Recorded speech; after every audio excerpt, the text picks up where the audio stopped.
আমরা সবাই ডিকশনারি চিনি। ডিকশনারি বলতে আমরা মূলত ইংরেজি ডিকশনারিটাকে চিনি, ঠিক না? যেখানে কি থাকে, ইংরেজি থেকে বাংলাতে অনুবাদ করা থাকে।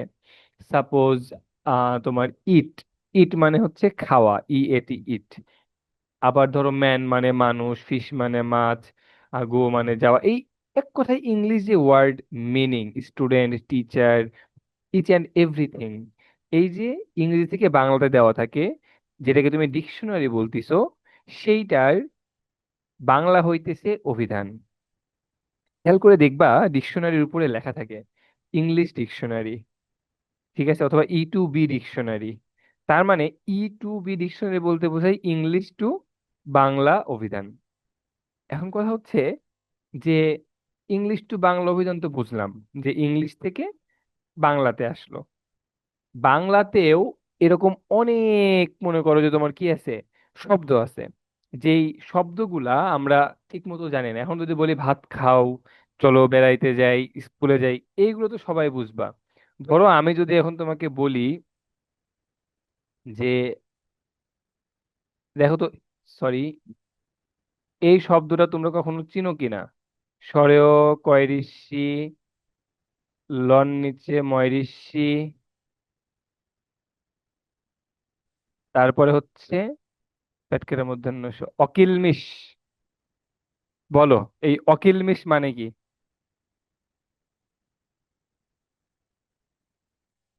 জীবনে কোনোদিন শুনছো অকিলমিশ?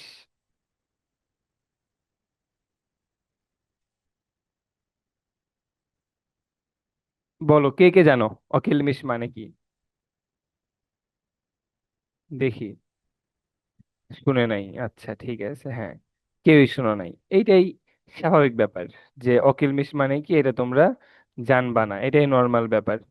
অকিলমিশ মানে হইতেছে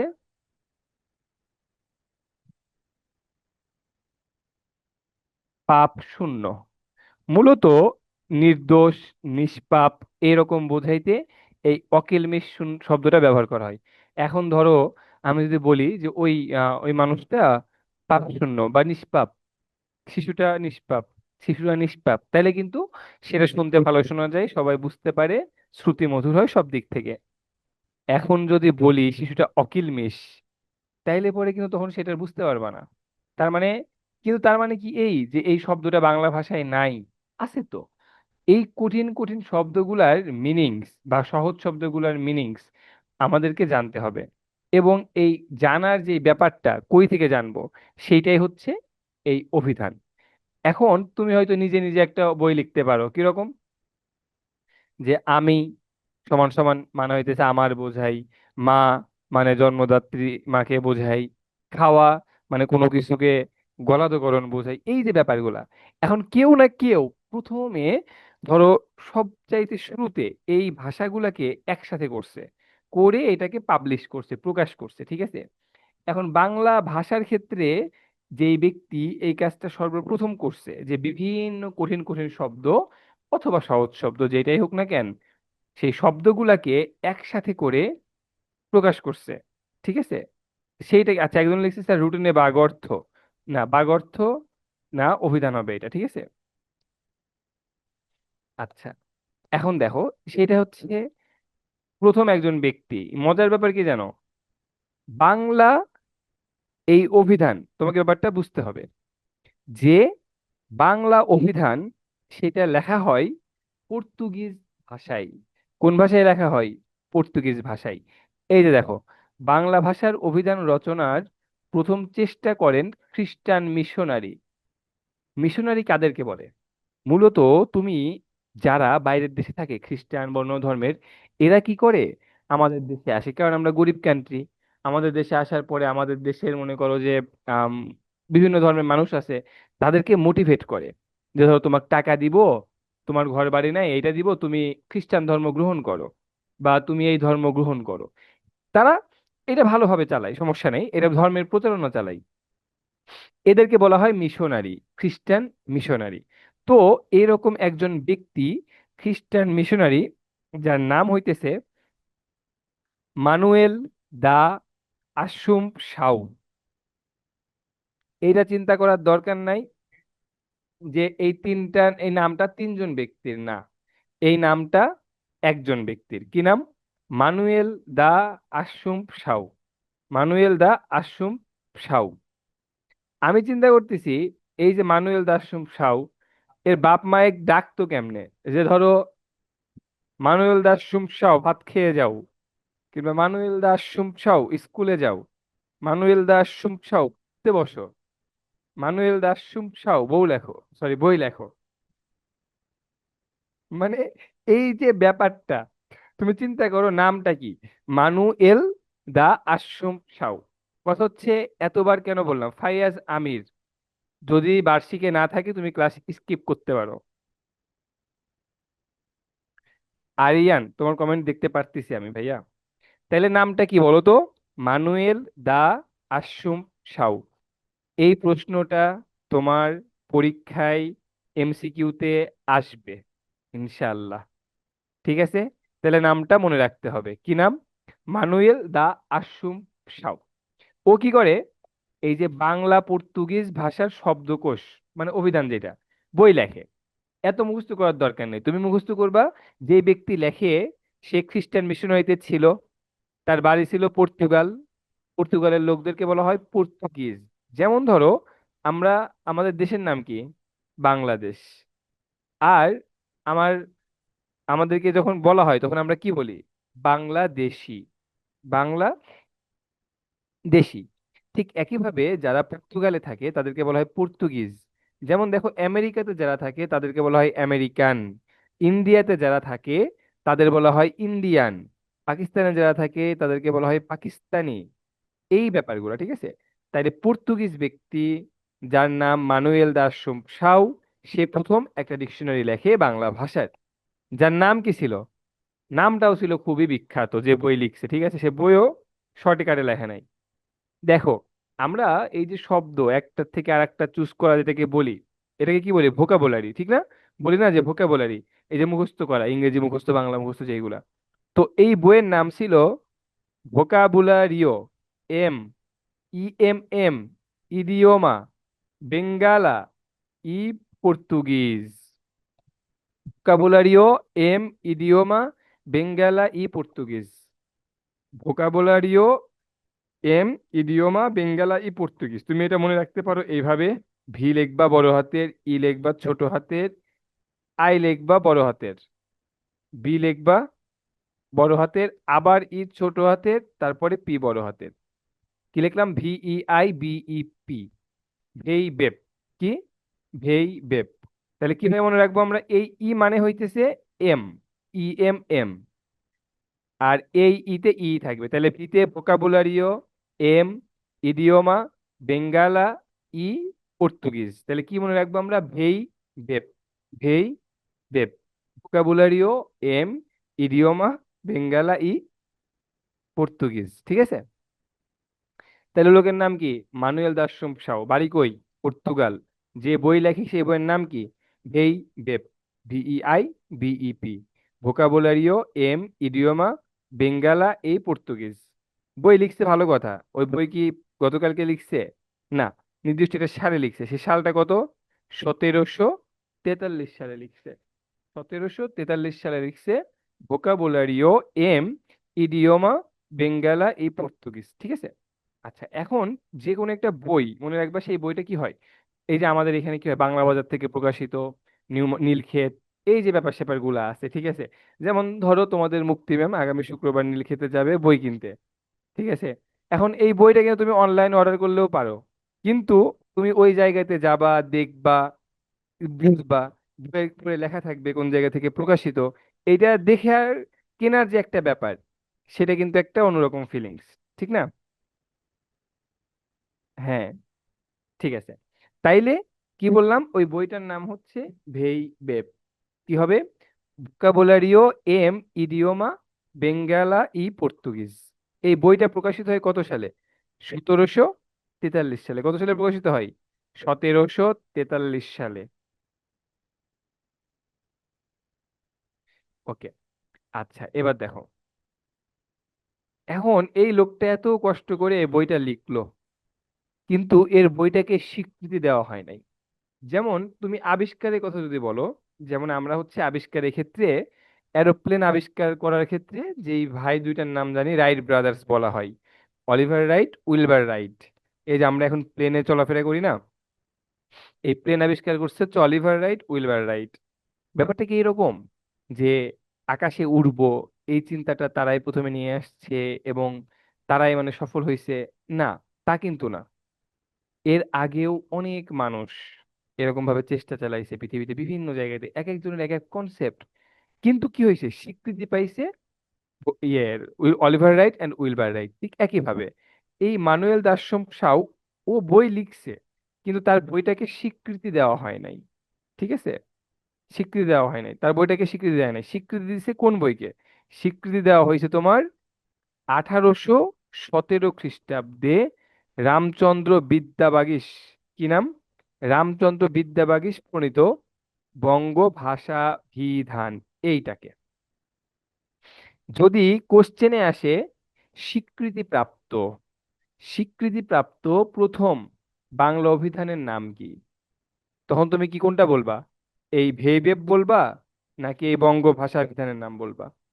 যদি কোশ্চিনে থাকে স্বীকৃতিপ্রাপ্ত, তখন তোমাকে লিখতে হবে বঙ্গভাষা বিধান, বঙ্গভাষা বিধান।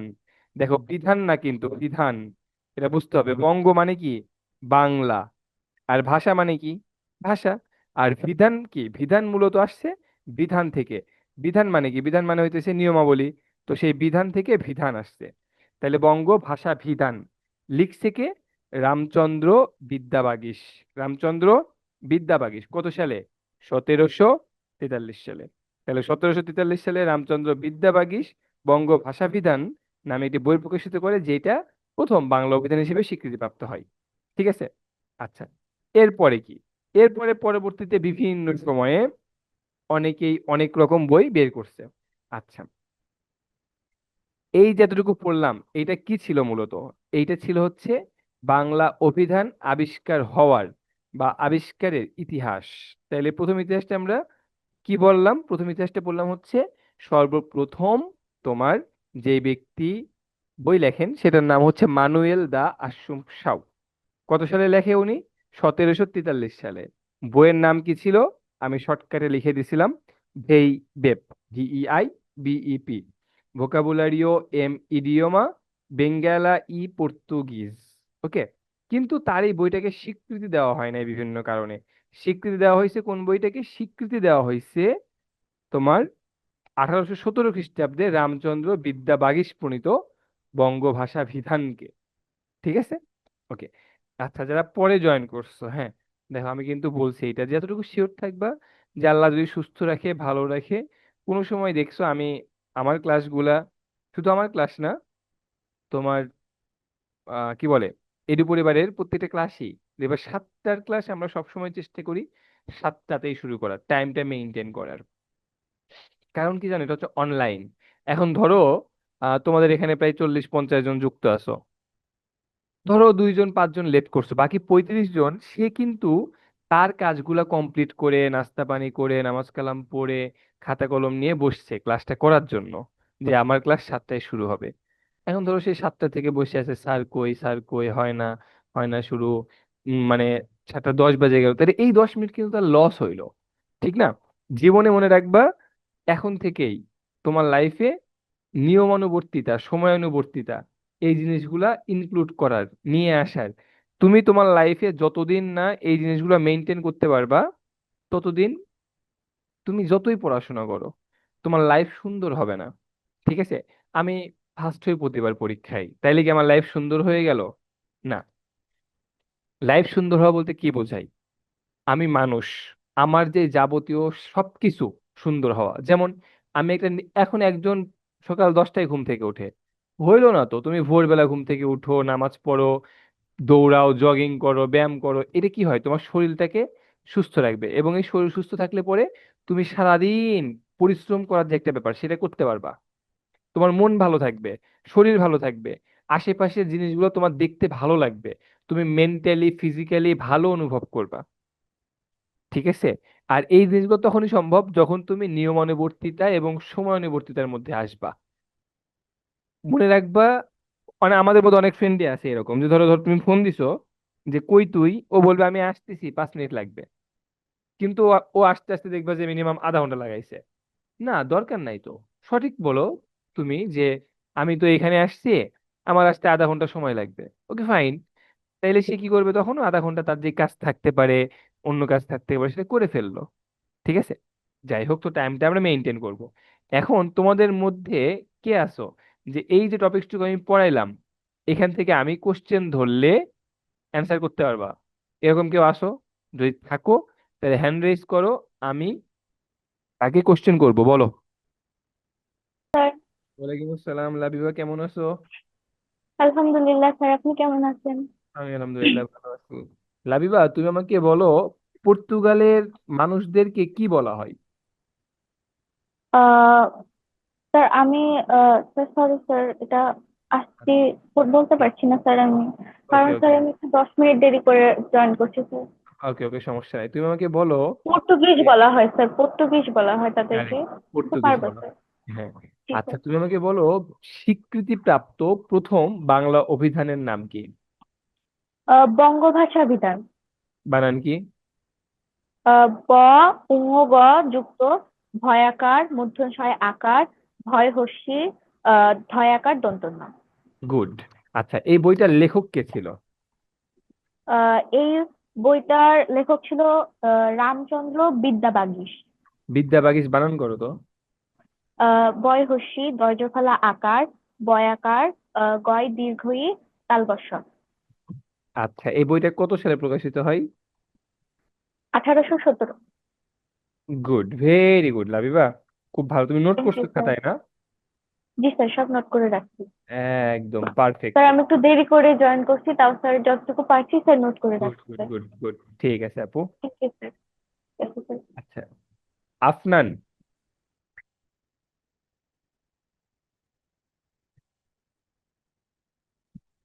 আফনান কই গেল? আফনান শুনতে পাচ্ছ? স্যার আসসালামু আলাইকুম। ওয়ালাইকুম আসসালাম, আফনান কেমন আছো? ভালো, আপনি কেমন আছেন? আলহামদুলিল্লাহ। আফনান, তোমার জন্য প্রশ্ন হচ্ছে, তুমি বলো যে প্রথম যে ব্যক্তি বাংলা অভিধান লেখেন তার নাম কি? বাংলা ভাষার প্রথম অভিধান যিনি লিখেন তার নাম হলো ম্যানুয়েল দা আশ্রম সাউ। আচ্ছা, তারপরে হচ্ছে তুমি বলবা এই বইটা কত সালে প্রকাশিত হয়? এই বইটি 1743 খ্রিস্টাব্দে। আচ্ছা, গুড। আফনান, এবার একটা কোশ্চেন করি, তুমি বল, আসমা শাও বানান করতে পারবা? Yes sir. শিওর, বলো দেখি। সরেয়া দন্তেয় স ওকার ম যুক্ত প দন্তেয় স চন্দ্রবিন্দু আকার হস্য ওকার। আচ্ছা, আবার আরেকবার বলো। সরেয়া দন্তেয় স ওকার ময় প দন্তেয় স চন্দ্রবিন্দু আকার হ্রস্ব উ। আচ্ছা আচ্ছা, গুড গুড গুড, ঠিক আছে আফনান, থ্যাংক ইউ, হ্যাঁ, গুড। সাদিয়া আফরিন তুবা। আসসালামু আলাইকুম স্যার। ওয়ালাইকুম আসসালাম, তুবা কেমন আছো? ভালো আছি স্যার, আপনি ভালো আছেন?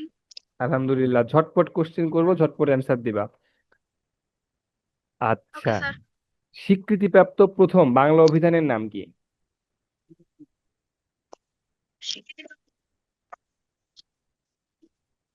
বঙ্গভাষা বিধান। বানান করো।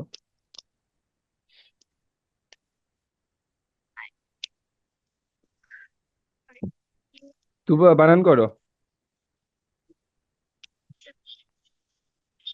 গয়ে হ্যালো। গয়ে উম, এটা আচ্ছা ঠিক আছে, তুবা পরবর্তী প্রশ্ন। স্যার এই বানান এই করতে বইটা, পারতেছি না। সমস্যা নাই সমস্যা নাই, এই বইটা কত সালে প্রকাশিত হয়? 1817 সালে। আচ্ছা, এই বই লেখেন কে? রামচন্দ্র বিদ্যাবাগীশ। হ্যালো। হ্যাঁ হ্যাঁ ঠিক আছে তুবা, থ্যাংক ইউ সো মাচ। আচ্ছা ঠিক আছে, আমরা আবার পড়াশোনায় চলে যাই। এরপরে দেখি আবার কি আছে, হ্যাঁ তারপর আমরা আবার আসবো, অসুবিধা নাই। আচ্ছা এবার তোমাদের মধ্যে তোমরা অনেকে জানো কিনা যে তোমার হচ্ছে ইংরেজিতে যে অভিধানগুলো থাকে। আচ্ছা তোমাদের এখানে 43 জন আছো আমার সাথে ক্লাসে যুক্ত এখন, ঠিক আছে? তো ফায়াজ আমির, আমি ঠিক বুঝলাম না যে তুমি মানে এরকম মেসেজ করতেছো কেন এতগুলো, আমি আসলে কনফিউজ। আচ্ছা ঠিক আছে, তোমার জন্যই করি। তোমরা 43 জন এখানে কানেক্টেড আছো। তোমরা আমাকে কমেন্টস করে জানাও যে তোমাদের কার কার বার্ষিকে অভিধান এই অধ্যায়টা আছে। থাকলে ইয়েস লেখো, না থাকলে নো লেখো। প্রত্যেকে, ইচ অ্যান্ড এভরি ওয়ান, সবাই কমেন্টস করো। থাকলে ইয়েস লেখো, না থাকলে নো লেখো।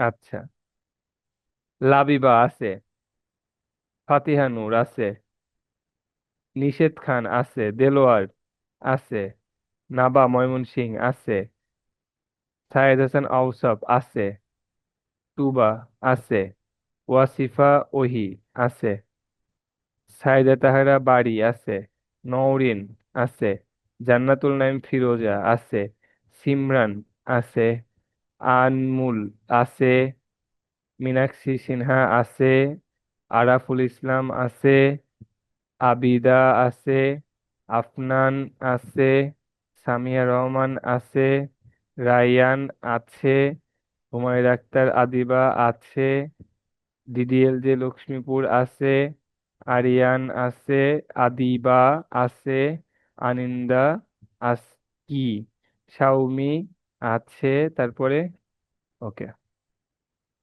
ফায়াজ আমির, আমি কেন প্রত্যেকের কমেন্টস বললাম, নাম ধরে ধরে উল্লেখ করে করে আমি বলছি, ঠিক আছে?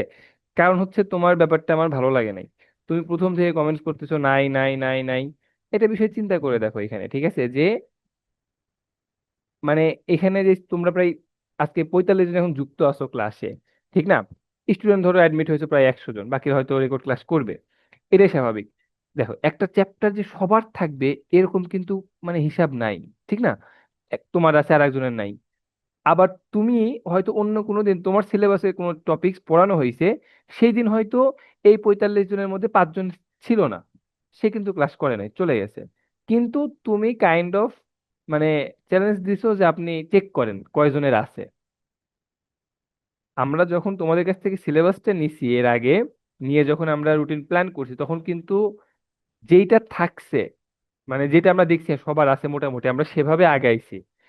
এগুলা শেষ করব, শেষ করার পরে তারপরে আমরা অবশ্যই তোমার পরীক্ষার শিওর থাকো, পরীক্ষার কম করে হলেও 20 দিন আগে আমাদের ক্লাস শেষ হয়ে যাবে। তারপরে আমরা কি করবো, আমরা বসে থাকবো না। তখন আমরা আবার জিজ্ঞাবো যে কার কোন চ্যাপ্টার আছে, কে কোনটা বুঝো নাই, বলো।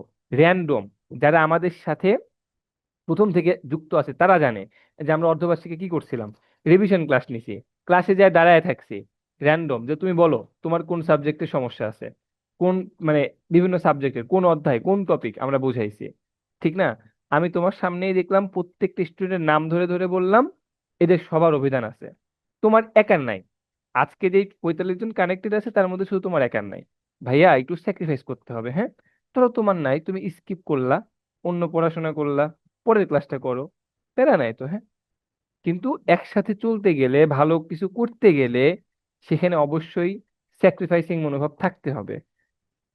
আমার আমার আমার এই চিন্তাটা না করে আমরা যদি চিন্তা করি আমাদের আমাদের আমাদের, এই একটা চিন্তা তোমার জীবনটা দৃষ্টিভঙ্গি পাল্টায় দিবে, তখন তোমার এরকম চিন্তা ভাবনা হবে না, ঠিক আছে? আচ্ছা চলো, তো যারা যুক্ত আছো তাদেরকে বলি, দেখো আমরা যখন ইংলিশ ডিকশনারি, তোমরা খেয়াল করে দেখবা যে আমি কোন একটা ওয়ার্ড খুঁজবো। সাপোজ আমি একটা ওয়ার্ড বললাম টিচার। টিচারের স্পেলিং কি? TEACHER।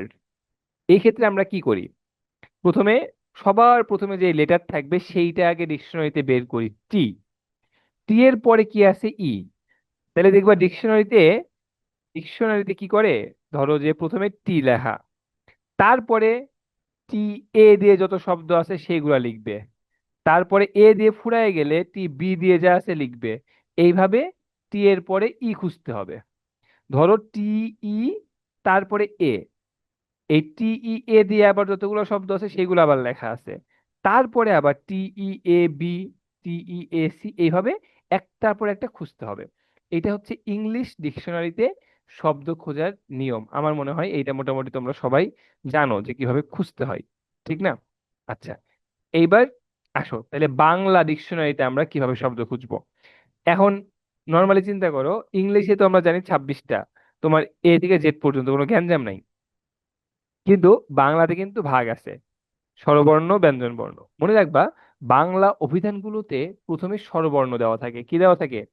স্বরবর্ণ যুক্ত শব্দগুলো দেওয়া থাকে, এরপরে ব্যঞ্জন বর্ণগুলো দেওয়া থাকে, কিন্তু সিরিয়ালে না।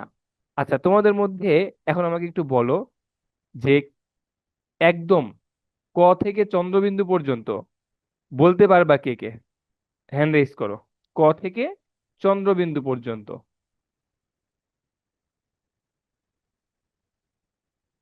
ক থেকে চন্দ্রবিন্দু পর্যন্ত। আচ্ছা, সৈয়দ হাসান আসাব আনমিউট করছি। Hello sir. আসাদ, কেমন আছো? আলহামদুলিল্লাহ ভালো। স্যার আপনি কেমন আছেন? আলহামদুলিল্লাহ। আচ্ছা বলো, একদম ক থেকে চন্দ্রবিন্দু পর্যন্ত। ক, খ, গ, ঘ, ঙ, চ, ছ বর্গীয়, জ, ঝ, ঞ, ট, ঠ, ড, ঢ মূর্ধন্য ন, ত, থ, দ, ধ দন্ত ন, প, ফ, ব, ভ, ম, য, বর্ষণ র, ল, তালব্য শ, মূর্ধন্য ষ, দন্ত স, হ, দর্শন্য র, ঢ শূন্য র, অন্তস্থ অ, খন্দকার অনুসার বিসর্গ চন্দ্রবিন্দু। শাবাশ, good, very good, very good, thank you Ausaf. Okay, তারপরে আরেকজন থেকে নেই দেখি, সাদিয়া আক্তার। সাদিয়া, আনমিউট করছি তোমাকে।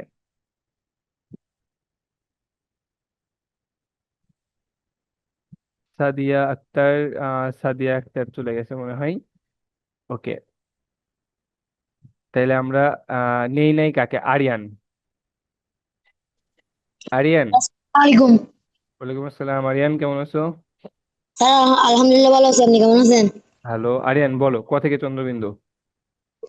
ক, খ, গ, ঘ, ঙ, চ, ছ বর্গীয়, জ, ঝ, ঞ, ট, ঠ, ড, ঢ মূর্ধন্য ন, ত, থ, দ, ধ দন্তের ন, প, ফ, ব, ভ, ম অন্তস্য জ, র, ল তালিবেশ্য মূর্ধন্যস্য দন্তেশ্য, হ ডশূন্য ড, ঢশূন্য ড অন্তস্য খণ্ডেত্ব বিসর্গ অনিশ্চার চন্দ্রবিন্দু। তুমি একটা জিনিস বলো নাই, একটা, সেটা হচ্ছে অন্তের যে র, ল, ব বলো নাই তুমি। ঠিক আছে,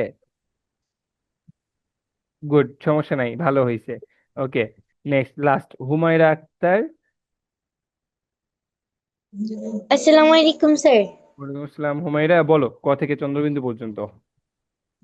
ক, খ, গ, ঘ, ঙ, চ, ছ বর্গা, জ, ঝ, ঞ, ট, ঠ, ড, ঢ মূর্ধন্য ন, ত, থ, দ, হ দন্তান্ন, প, ফ, ব, ভ, ম, জ, র, ল তালিবাস্য মূর্ধন্যস্য দন্তস্য, হ ঢয়সুন্দর ঢয়সুন্দর অন্তস্তীয় অনুসার বিসর্গ চন্দ্রবিন্দু। গুড, খুব সুন্দর করে বলছো, কিন্তু বুঝলাম না একটা জিনিস। হ্যাঁ, পারলা কি কেমনে? স্যার? না, সবাই খুব ভালো বলছে, প্রত্যেকেই গুড। হ্যাঁ, ঠিক আছে, thank you Humaira. Welcome sir. Okay, ঠিক আছে, চলো আমরা তারপরে চলে যাই, দেখি কি আছে এরপরে। যেটা বলতেছিলাম, দেখো এইখানেও ঠিক একইভাবে একটু দেখো, স্বরবর্ণগুলা তুমি যখন খুঁজবা, মানে কোন একটা ওয়ার্ড তুমি যখন খুঁজবা, তখন তোমাকে কি করতে হবে? এই যে স্বর, স্বরেয়া, হস্যই, দীর্ঘই, হুস্যু, দীর্ঘ, রি, এ, ওই, ও, ঔ, এইটা সিরিয়ালটা মনে রাখতে হবে। ওকে, সমস্যা নেই। এখন এই সিরিয়ালটা কিসের? আমরা যেভাবে মুখস্থ করছি, তুমি যেভাবে মুখস্থ করছো সেই সিরিয়ালে, কিন্তু আমি যখন ডিকশনারিতে শব্দ খুঁজবো, তখন এই সিরিয়ালের সামান্য কিছু চেঞ্জ আছে। কি আছে, চেঞ্জ আছে। কেমন আমরা দেখি, দেখো, স্বরেও স্বরেয়া হর্ষই দীর্ঘই হুস্যু দীর্ঘ রি এ ওই ও ও, তারপরে এই যে এই তিনটা অনুস্বর বিসর্গ চন্দ্রবিন্দু সেমিকোলন। তাহলে মনে থাকবে, তাহলে কি করতে হবে আমাকে, যে প্রথমে স্বরবর্ণ 11টা, স্বর স্বরে হর্ষই দীর্ঘই হুস্যু রি এ ওই ও ও, তারপরে অনুস্বর বিসর্গ চন্দ্রবিন্দু এবং তারপর সেমিকোলন। অর্থাৎ স্বরবর্ণের পরে তোমাকে 4টা জিনিস মনে রাখতে হবে, ঠিক না? স্বরবর্ণের পরে কয়টা মনে রাখতে হবে, দেখো এই কয়টা কি স্বরবর্ণ। এই স্বরবর্ণের পরে কয়টা মনে রাখতে হচ্ছে আমাকে এক্সট্রা করে, 4টা। অনুস্বর বিসর্গ চন্দ্রবিন্দু আর একটা কি, সেমিকোলন। ঠিক আছে, গেল এক পার্ট। একটু এবার চিন্তা করো ব্যঞ্জন বর্ণের ক্ষেত্রে এইটা কি। এখন আবার বললো না স্যার আপনি অক্ষর চিনাইতেছেন, এটা কি ড। এই ড এর নিচে আমি যদি একটা ফুটা দেই, তাহলে তার নাম কি হইলো, ডয় বিন্দু র। ঠিক আছে না? তাহলে ড এর সাথে কার মিল আছে, ডয় বিন্দু র। আবার ধরো আমি যদি এইটা লিখি, এর নাম কি, ঢ। ঢয়ের সাথে কার মিল আছে, ঢয়ের নিচে যদি একটা ফুটা দেই তাহলে কি হয়ে গেল, ঢয় বিন্দু র। ঠিক। আচ্ছা, তাহলে ড এর সাথে ডয় বিন্দু র, ঢয়ের সাথে ঢয় বিন্দু র। এরপরে আবার দেখো এটা কি লিখছি আমি, অন্ত্যের জ। ঠিক না? কেউ চিন্তা করো তো এই অন্ত্যের জর সাথে কার মিল আছে, অন্ত্যের জর সাথে মিল আছে অন্ত্যেস্ত।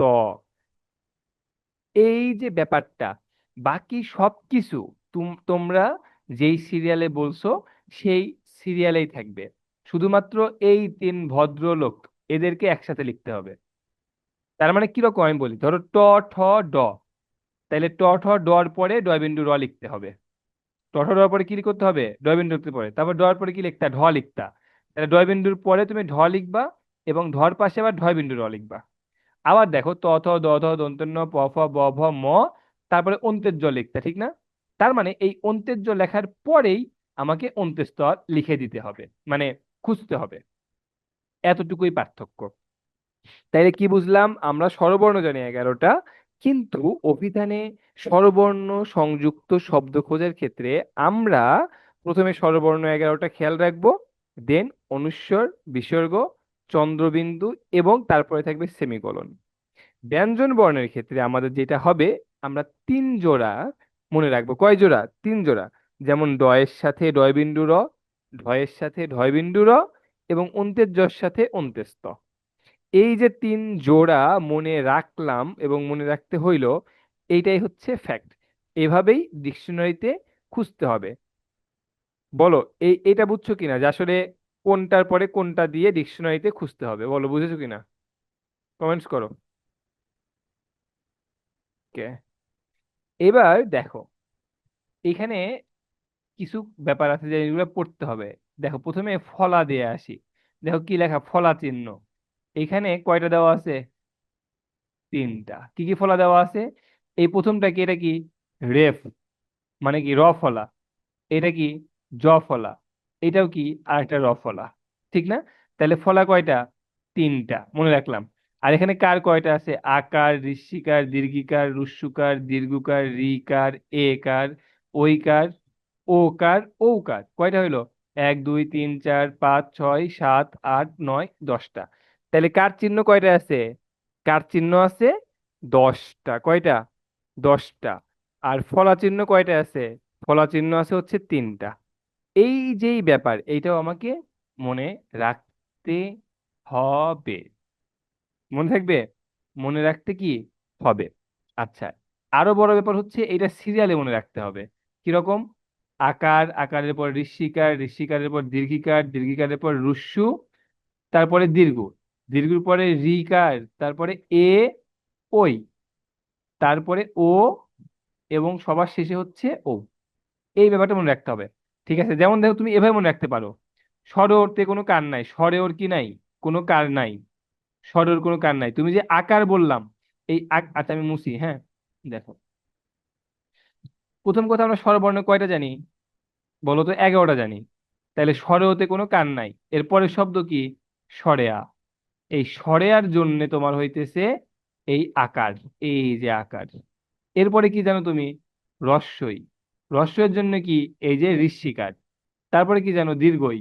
দীর্ঘের জন্য কি? দীর্ঘিকার। তারপরে কি জানো? হুস্যু। হুস্যুর জন্য এই যে হুস্যুকার। তারপরে কি জানো? দীর্ঘ। দীর্ঘের জন্য দীর্ঘকার। তারপরে কি জানো? রি। তাহলে রি এর জন্য এই যে রিকার। তারপরে এ, এর জন্য একার। ওই, ও এর জন্য ওইকার।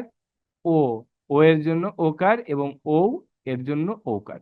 তার মানে স্বরবর্ণ যেই 11টা, এই 11টার মধ্যে শুধু স্বরে ওর কোনো আকার নাই, মানে কান নাই। তাহলে স্বরে ওর যদি কোনো কান না থাকে, বাকি যেই 10টা, সেই 10টা স্বরবর্ণের জন্য প্রত্যেকের জন্য একটা করে কি আছে? কার আছে। স্বরের জন্য আকার, রস্যের জন্য রস্যিকার, দীর্ঘের জন্য দীর্ঘিকার, হস্যুর জন্য হস্যুকার, দীর্ঘের জন্য দীর্ঘকার, রির জন্য রিকার, এর জন্য একার, ওই, ও, ও। ক্লিয়ার? এগুলো হচ্ছে কার। আর ফলা চিহ্ন কয়টা? 3টা। র ফলা, জ ফলা, র ফলা। ঠিক আছে? ওকে, বলো, বুঝছো কিনা? গুড। হ্যাঁ, খুবই ইজি, কিন্তু বিষয়গুলো কি হবে? জানতে হবে আমাদেরকে, ঠিক না? না, আজকে কুইজ নাই, বিষয়গুলো জানতে হবে। ওকে, আচ্ছা। আচ্ছা, এবার দেখো আমি একটু কোশ্চেনে যাই। শব্দের সংগ্রহ জাতীয় গ্রন্থকে কি বলে? শব্দের সংগ্রহ জাতীয় গ্রন্থ কি বলে? অভিধান। বাংলা ভাষার অভিধান রচনার প্রথম চেষ্টা করেন কে? এই যে ভদ্রলোক, মানুয়েল দা আশম সাউ। তারপরে কি? বাংলা পর্তুগিজ ভাষার শব্দকোষ গ্রন্থের রচয়িতা কে? বাংলা পর্তুগিজ ভাষার শব্দকোষ গ্রন্থের রচয়িতা কে? রামচন্দ্র বিদ্যাবাগীশ। আচ্ছা, তারপরে বাংলা পর্তুগিজ ভাষার শব্দকোষ কখন প্রকাশিত হয়? 1742। রামচন্দ্র বিদ্যাবাগীশ প্রণীত বিধানের নাম কি? বঙ্গভাষা বিধান। বঙ্গভাষা বিধান প্রকাশিত হয় কত সালে? দেখো, সবগুলাই আমি কি করাইছি? প্রত্যেকটা জিনিস আমি কি করছি? পড়াইছি, ঠিক না? আজকের ক্লাসে। তার মানে কি, এগুলো সবই তোমরা পারবা। এখন কথা হচ্ছে, পারলাম, ভালো কথা স্যার, অসুবিধা নাই। এরপরে যেই খেলাটা রয়েছে, এই দেখো, প্রশ্ন এক্সামে আসে কিভাবে? যে অভিধানে ব্যবহৃত বর্ণনার ক্রম কোনটি ঠিক। তার মানে কোনটার পরে কোনটা ঠিক আকারে আছে। ঠিক আছে, তুমি প্রথমে দেখো এখানে কি হয়েছে। প্রথমেই ব্যঞ্জন বর্ণ দিছে। এই যে দেখো, আমরা কি জানি প্রথমে কি আসবে? স্বরবর্ণ। এখানে দেখো প্রথমেই দিছে ব্যঞ্জন বর্ণ, তারপর দিছে স্বরবর্ণ। তার মানে কি? এরা ভুল।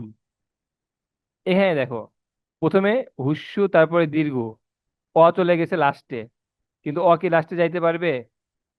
পারবে না, তার মানে এটাও ভুল। দেখো, বর্গের জ, দ, র, এই যে স্বরবর্ণ দিয়ে দিয়েছে লাস্টে, তার মানে কি? এইটাও ভুল।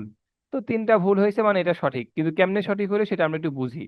দেখো, ও, ও, আর আমরা জানি কি, এই স্বরবর্ণের পরে কয়টা বর্ণ ছিল?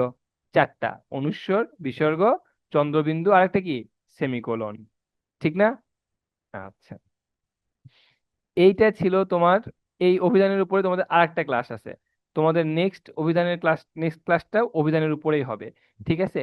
তো আজকের ক্লাসে আমরা এই বেসিক থিওরিটি গুলো জানলাম, বুঝলাম। নেক্সট ক্লাসে প্রত্যেকটা কার পরে কি আসবে, ঠিক আছে, এটা ভালো করে আমি যেভাবে বুঝাইছি এভাবে বুঝে আসবে। নেক্সট ক্লাসে আমরা শিখবো হচ্ছে কিভাবে বাংলা অভিধানে একটার পরে এই যে গ্যাঞ্জাম আছে, ঠিক আছে, এই জিনিসগুলা, এই অক্ষরগুলা কোনটার পরে কোনটা আসবে এবং কিভাবে বের করতে হবে সেটা আমরা শিখবো ইনশাল্লাহ। ঠিক আছে? এরপরে তোমাদের ক্লাস আছে হচ্ছে রাজ স্যারের বিজ্ঞান, পদার্থের বৈশিষ্ট্য ও বাহ্যিক প্রভাব। ঠিক আছে?